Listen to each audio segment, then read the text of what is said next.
Good evening students. बच्चों, आज हम लोगों का ये इलेक्ट्रोकेमिस्ट्री का नेक्स्ट लेक्चर है। इस लेक्चर में हम लोग डिस्कस करेंगे कोरोजन के बारे में। कोरोजन कहें या रस्टिंग कहें एक ही बात है। आयरन के केस में कोरोजन को ही रस्टिंग बोलते हैं और इन जनरल उसका नाम होता है कोरोजन। तो कोरोजन होता क्या है? इसको जो सिंपल सी बात है, जब भी कोई मेटल किसी इम्प्योरिटी या मॉइस्चर और एयर के कांटेक्ट में आती है तो उस मेटल का स्लो ऑक्सीडेशन स्टार्ट हो जाता है और ड्यूरिंग कोरोजन उस मेटल के oxides, hydroxides, sulphates, carbonates, bicarbonate, bisulphide etcetera compound बनना स्टार्ट हो जाती हैं। जैसे कॉपर है, आपने देखा होगा इन्वर्टर की बैटरी के टर्मिनल पे जो कॉपर का वायर होता है तो ब्लू कलर की एक पेस्ट हो जाती है, क्योंकि वो कॉपर मेटल ऑक्सीडाइज होकर सल्फेट आयन लेती है बैटरी के H2SO4 से और ये बनाती है। इसका मतलब उस कॉपर वायर का क्या हो गया? ऑक्सीडेशन हो गया। ऐसे ही आयरन में जब रस्टिंग होती है तो रस्ट का फार्मूला ये होता है, यहाँ पे आयरन का ऑक्सीडेशन स्टेट 0 है और यहाँ पे कितना है? +3। आयरन का भी क्या हुआ? ऑक्सीडेशन। ऐसे ही जिंक है, अगर जिंक ड्यूरिंग कोरोजन मान लो बना रही है जिंक हाइड्रोक्साइड, कुछ भी बनाएगी हमेशा मेटल का ऑक्सीडेशन होगा। तो जब भी कोई मेटल आती है एयर के कांटेक्ट में, मॉइस्चर के कांटेक्ट में या अदर इंप्योरिटीज के कांटेक्ट में, इंप्योरिटीज बोले कोई सॉल्ट सॉल्यूशन या कोई एसिडिक सॉल्यूशन, उसके कांटेक्ट में, तो मेटल की सरफेस पे कुछ अनवांटेड कंपाउंड बनना स्टार्ट हो जाएंगे। वो अनवांटेड कंपाउंड क्या हो सकते हैं? ऑक्साइड हो सकते हैं, सल्फेट हो सकते हैं, हाइड्रोक्साइड हो सकते हैं, बाइकार्बोनेट हो सकते हैं, कार्बोनेट हो सकते हैं, बाइसल्फाइड हो सकते हैं, बाइसल्फेट हो सकते हैं, और मेटल का स्लोली डिके होना शुरू हो जाता है। तो this process is known as corrosion and in case of iron corrosion is known as rusting. Rust is hydrated ferric oxide. ये रस्ट का फार्मूला है, हमें डिटेल में रस्टिंग के बारे में ही पढ़ना है। तो कोरोजन की सिंपल सी डेफिनेशन है, when a metal comes in contact with air and moisture and other impurities, then some unwanted compounds are formed on the surface of metal. It is called corrosion of metal, and in case of iron this is called rusting. Rust is hydrated ferric oxide, reddish brown colour होता है इसका। Generally आपने देखा होगा लोहे का जो भी सामान है उस पर जो रेडिश ब्राउन वेपर इकट्ठी हो जाती है, रस्ट एक लेयर। अब बात आती है कि कैसे हम प्रोटेक्ट करेंगे आयरन को रस्टिंग से। रस्टिंग मतलब रस्ट ना हो, आयरन में रस्टिंग प्रोसेस ना हो, इसके लिए हम क्या करेंगे? सबसे पहला जो हेडिंग है वो है नंबर 1 में बैरियर प्रोटेक्शन। बैरियर मींस रुकावटें, बैरियर मींस रुकावटें, बैरियर प्रोटेक्शन सबसे पहला मेथड है। बैरियर प्रोटेक्शन का मतलब ये हुआ कि हमने क्या करा, उस मेटल की सरफेस पे पेंट लगा दिया। जब हमने पेंटिंग कर दी, अब एयर और मॉइस्चर नहीं पहुंच पाएगा उस मेटल तक, क्योंकि बीच में पेंट ने क्या करा? एक बैरियर लगा दिया, एक रुकावट लगा दी। या उस मेटल की सरफेस पर किसी ऑयल की एक लेयर लगा दो, या ग्रीस लगा दो, या वैसलीन लगा दो, यानी आप उस मेटल तक ना जाने दो एयर को और मॉइस्चर को और अदर इंप्योरिटीज को। बैरियर लगा दिया आपने, रुकावट लगा दी। पेंटिंग सबसे सिंपल सा मेथड है इसका, तो this is known as barrier protection. दूसरा है कैथोडिक प्रोटेक्शन। कैथोडिक प्रोटेक्शन हम क्या करते हैं? अब तो खैर प्लास्टिक के पाइप शुरू हो गए बच्चों। पुराने जमाने में जमीन के अंदर जो पाइप होते थे, पाइपलाइन वगैरह होती थी, आयरन के पाइप होते थे। ये एक आयरन पाइप है, इसमें रस्टिंग ना हो उसके लिए क्या करते थे? जगह जगह पर एक ऐसी मेटल का बॉक्स इससे कनेक्ट कर देते थे जो मेटल आयरन से बहुत ज्यादा रिएक्टिव है, जैसे मैग्नीशियम। मैग्नीशियम क्यों ज्यादा रिएक्टिव है?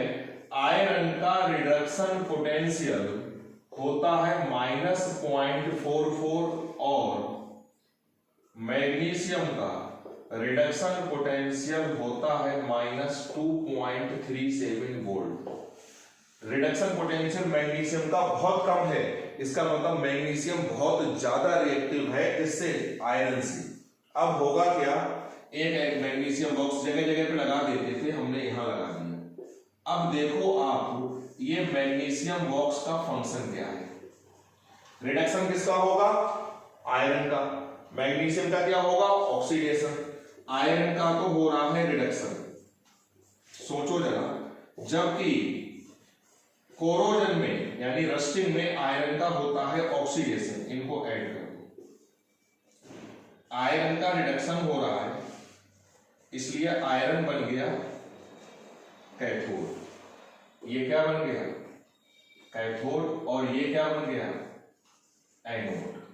कहने का मतलब मेरा ये है कि आयरन को हमने ऑक्सीडाइज ही नहीं होने दिया, आयरन को हमने कैथोड बना दिया, और कैथोड पे हमेशा क्या होता है, रिडक्शन। यानी अब आयरन पे रिडक्शन होगा, ऑक्सीडेशन नहीं होगा, और ऑक्सीडेशन नहीं होगा इसका मतलब रस्टिंग नहीं होगी। आयरन को कैथोड बना के हमने रस्टिंग होने से रोक लिया, इसलिए this type of protection is known as cathodic protection. अब यहाँ पे क्वेश्चन डेवलप ये होता है कि which type of metal is used in cathodic protection, which type of metal।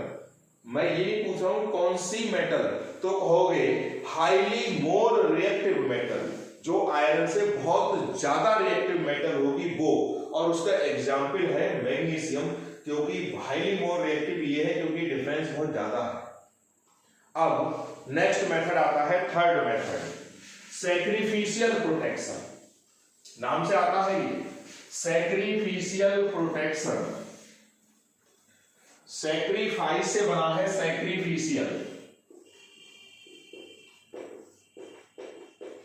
Sacrificial protection. Irons में हम थोड़ा सा मिक्स कर देते हैं जिंक।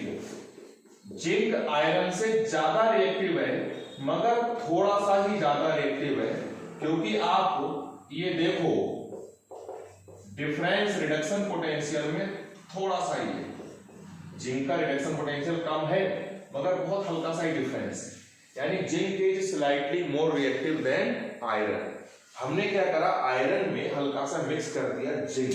अब आयरन की सरफेस पे जगह जगह जिंक के एटम होंगे। मान लो ये जिंक के एटम है, 2 या 3 या मैक्सिमम 4% तक हमने जिंक मिक्स कर दिया।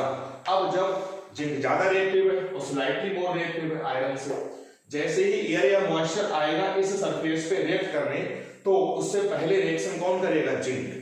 आयरन को रिएक्ट नहीं करने देगा, कौन पहले रिएक्ट करेगा, जिंक। और जिंक अपने आप को खत्म कर लेगा, क्योंकि जिंक का ऑक्साइड बने या हाइड्रोक्साइड बने या सल्फेट बने वो सेकेंडरी मेटल है, यानी जिंक आ जाएगा आयोनिक फॉर्म में, और जिंक अपने आप को डिस्ट्रॉय कर देगा, अपने आप को खत्म कर देगा, लेकिन किसको बचाए रखेगा, आयरन को।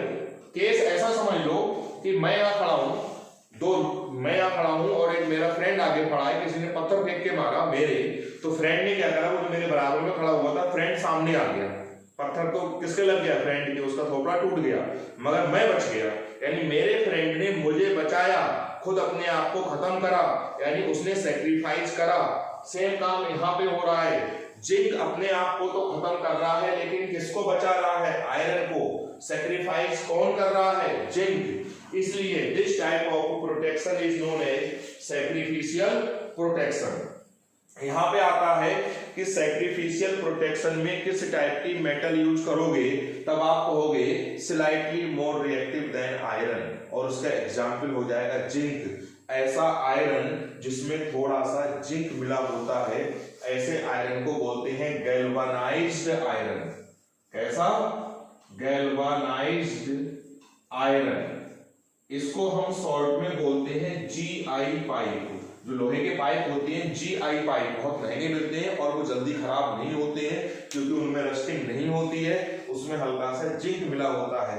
G for galvanized, I for iron. जो सैनिटरी वगैरह के पाइप आते हैं, अगर आप अपने घर में पिताई से पूछोगे तो वो बताएंगे कि GI पाइप महंगा होता है, क्योंकि उसकी लाइफ ज्यादा होती है। And this process is known as galvanization of iron. तो क्वेश्चन आता है गैल्वेनाइजेशन ऑफ आयरन में कौन सी मेटल यूज करते हैं, तो कहोगे जिंक। किस टाइप की मेटल यूज करते हैं, तो कहोगे slightly more reactive than iron. ये हमारा तीसरा मेथड था। फोर्थ है using anti rust solutions. Using anti rust solutions, generally आपने देखा होगा गाड़ी में रेडिएटर में जो कूलेंट चलता है या जनरेटर होते हैं उसमें इंजन को ठंडा करने के लिए पाइप में एक लिक्विड मूव करता है। उस लिक्विड को हम क्या करते हैं, एंटी रस्ट बना देते हैं। कैसे, उसमें हम वो पहली बात तो जितने भी ये सोल्यूशन है ये कैसे नेचर के होते हैं, एल्कलाइन नेचर। क्यों, क्योंकि एसिडिक मीडियम में रस्टिंग प्रोसेस फास्ट होता है, क्योंकि एसिड का जो H+ होता है वो इस आयरन में से इलेक्ट्रॉन निकाल लेता है। इसका मतलब आयरन का क्या हो जाता है, ऑक्सीडेशन फास्ट होगा, और रस्टिंग में आयरन का ऑक्सीडेशन ही होता है। तो एसिडिक मीडियम में रस्टिंग फास्ट होती है। एल्कलाइन मीडियम में क्या होगा, पहली बात तो ये एल्कलाइन यानी OH- आयरन से इलेक्ट्रॉन नहीं निकाल पाएगा क्योंकि ऑलरेडी नेगेटिव है, यानी आयरन को ऑक्सीडाइज नहीं करेगा। और अगर सॉल्यूशन में कहीं एक आध H+ आयन है तो उसको ये एब्जॉर्ब कर लेगा और क्या बना देगा, कंबाइन करके H2O बना देगा, यानी H+ को भी हटा देगा, क्योंकि H+ क्या करवा रहा था, रस्टिंग। तो जो भी एंटी रस्ट सॉल्यूशंस होते हैं पहली बात तो वो एल्कलाइन नेचर के होते हैं, क्योंकि एसिडिक नेचर में, एसिडिक मीडियम में रस्टिंग प्रोसेस फास्ट होता है। क्लियर हो गया ये। एल्कलाइन क्रोमेट या एल्कलाइन फास्फेट होते हैं, जो कि जो पाइप होता है उस पाइप की अंदर वाली सरफेस पे एक लेयर डिपॉजिट कर लेते हैं, इससे भी प्रोटेक्ट होता है और एल्कलाइन नेचर होता है, इसकी वजह से रस्टिंग नहीं होती है। अब एक तो क्वेश्चन ये होता है कि एसिडिक मीडियम में रस्टिंग प्रोसेस फास्ट होता है, एल्कलाइन मीडियम में रस्टिंग प्रोसेस स्लो होता है। सलाइन वाटर या इलेक्ट्रोलाइट, सलाइन वाटर में ये आयंस हैं, ये आयंस कंडक्टिविटी बढ़ा देते हैं, इसलिए सलाइन वाटर में भी रस्टिंग प्रोसेस फास्ट होता है। जनरली आपने देखा होगा लोहे के जो गेट वगैरह लगे होते हैं वहां पे रस्टिंग वहां ज्यादा होती है जहां पे कैविटीज होती हैं। क्यों, क्योंकि उन कैविटीज में CO2 गैस इकट्ठी होती है एटमॉस्फेयर की और मॉइस्चर इकट्ठा होता है, और ये क्या बनाते हैं, कार्बोनिक एसिड। ये कार्बोनिक एसिड H+ आयन देता है, इसलिए रस्टिंग प्रोसेस फास्ट हो जाता है। तो जनरली रस्टिंग वही होती है जहां पर कैविटीज होती हैं, क्योंकि वहां पर एयर और मॉइस्चर आपस में रुकते हैं। ये क्लियर हो गया। सलाइन वाटर में रस्टिंग फास्ट होगी, एसिडिक मीडियम में रस्टिंग फास्ट होगी, एल्कलाइन मीडियम में रस्टिंग स्लो होगी। इलेक्ट्रोलाइट्स के प्रेजेंस में रस्टिंग प्रोसेस फास्ट होता है, क्योंकि इलेक्ट्रिकल कंडक्टिविटी बढ़ जाती है इलेक्ट्रोलाइट के प्रेजेंस में। ये हो गया। अब देखो बच्चों, क्वेश्चन एक ये आता है कि rusting is a redox phenomena, explain. क्यों, क्योंकि रस्टिंग में आप सोचो आयरन है और ऑक्सीजन है और बन रहा है Fe2O3.XH2O। यहाँ पे आयरन का ऑक्सीडेशन स्टेट 0 है और यहाँ पर है +3, ऑक्सीजन का यहाँ 0 है और यहाँ पर है -2। तो ऑक्सीजन का देखो क्या हुआ बच्चों, रिडक्शन, और आयरन का क्या हुआ, ऑक्सीडेशन। इसका मतलब it is a redox phenomena. अगर 1 मार्क्स में आता है कि show that rusting is a redox phenomena, तो कहोगे during rusting iron oxidises and oxygen reduces, hence it is a redox phenomena. अब बात आती है बच्चों इसकी मैकेनिज्म। इसकी मैकेनिज्म क्या होती है, सबसे पहले CO2 गैस मॉइस्चर से रिएक्ट करती है और बनाती है H2CO3। ये H2CO3 आयोनाइज होके H+ आयन देता है। तो पहला स्टेप तो ये हो गया। दूसरे स्टेप में ये H+ आयन है, ये आयरन मेटल यानी आयरन सरफेस से इलेक्ट्रॉन को निकालते हैं। वो इलेक्ट्रॉन यहां आ जाएंगे, इस H+ को रिड्यूस कर देंगे। ये जो H है बना, फिर दूसरा H बना होगा, फिर तीसरा बना होगा। जैसे ही ये 4 H बन जाएंगे, ये इस एयर की ऑक्सीजन से रिएक्ट करके क्या बना लेंगे, H2O। ये इक्वेशन 1 कह दो और ये इक्वेशन 2 कह दो। अब देखो आप इन दोनों से एक इक्वेशन लिखनी है, यहाँ पर 4h है और यहाँ पर 1h है, यानी हम इस इक्वेशन को 4 से मल्टीप्लाई कर दें और इक्वेशन नंबर 2 में ऐड कर दें, क्योंकि ये h हम इक्वल करना चाह रहे थे। तो इक्वेशन 1 को जब 4 से मल्टीप्लाई करोगे तो 4 इलेक्ट्रॉन इक्वल टू 4h। अब ये ऐड कर दो, इससे ये कट। अब देखो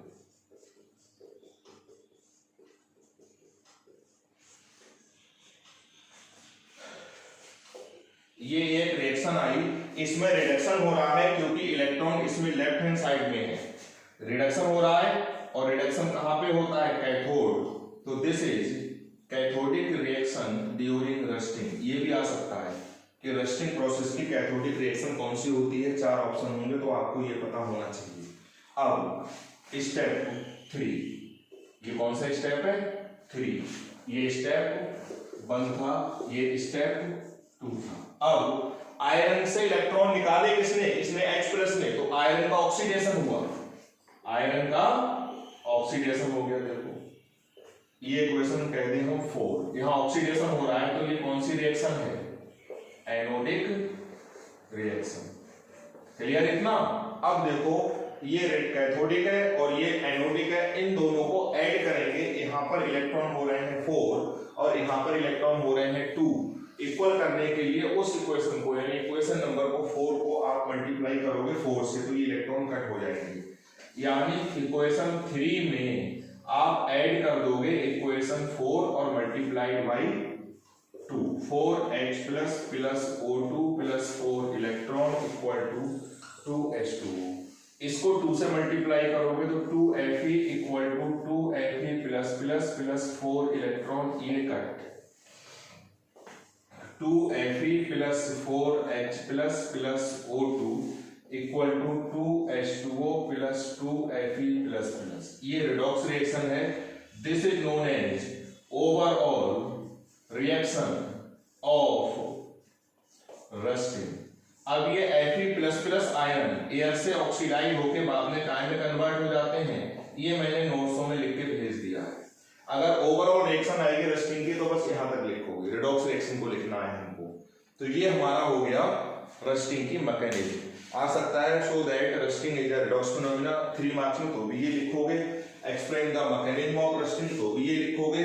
और अगर 1 मार्क्स में आ गया कि is rusting is a redox phenomena, तो 1 मार्क्स में सिंपली कर दोगे yes, because in this reaction iron oxidises and oxygen reduces. तो जो हमारा कोरोजन प्रोसेस था बच्चों वो कंप्लीट हो गया बिल्कुल 100%। अब इस चैप्टर में सिर्फ 2 ही टॉपिक बचे हैं। एक तो बैटरी वाला कॉन्सेप्ट बचा है जो कि 2 लेक्चर में हो पाएगा, और इलेक्ट्रोलिसिस वाला बचा है जो कि 1 यानी 2 या 3 दिन में अब हमारा ये चैप्टर खत्म हो जाएगा। न्यूमेरिकल पार्ट खत्म हो चुका है, हमारे 3 चैप्टर्स हो गए। और 3 चैप्टर्स की जो वेटेज है वो 15 मार्क्स का है, यानी हमारा 20 से ज्यादा % सिलेबस हमने ऑनलाइन कवर कर लिया इसी इतनी स्लो स्पीड से। बस आप लोग इसके नोट्स प्रिपेयर करो, मैं नोट्स अभी भेज रहा हूँ, लिखो, जो प्रॉब्लम आए वो मुझसे पूछना। पेज नंबर 9 और 10 में इसमें एक गलती थी, वो मैंने कल व्हाट्सएप ग्रुप में डाल दी थी। एक बच्चे ने मुझे बताया, क्योंकि एक जगह मैंने सेंटीमीटर यूनिट में स्क्वायर की जगह सेंटीमीटर क्यूब लिख दिया था, और एक था म्यू सी की जगह ये ई लग रहा था, तो म्यू ई नहीं है, वो म्यू सी है। ये मैंने आपको बता दिया है। आप इस मैकेनिज्म वाले पार्ट को बहुत सीरियसली करोगे। और वो जो मैंने प्रोटेक्शन ऑफ आयरन कैसे करेंगे उसमें मैंने आपको 4 मेथड बताए थे। पहला था बैरियर प्रोटेक्शन, दूसरा था कैथोडिक प्रोटेक्शन, तीसरा था सैक्रिफिशियल प्रोटेक्शन, और चौथा था यूजिंग एंटी रस्ट सॉल्यूशंस। तो आज के लिए बच्चों इतना ही। Thank you.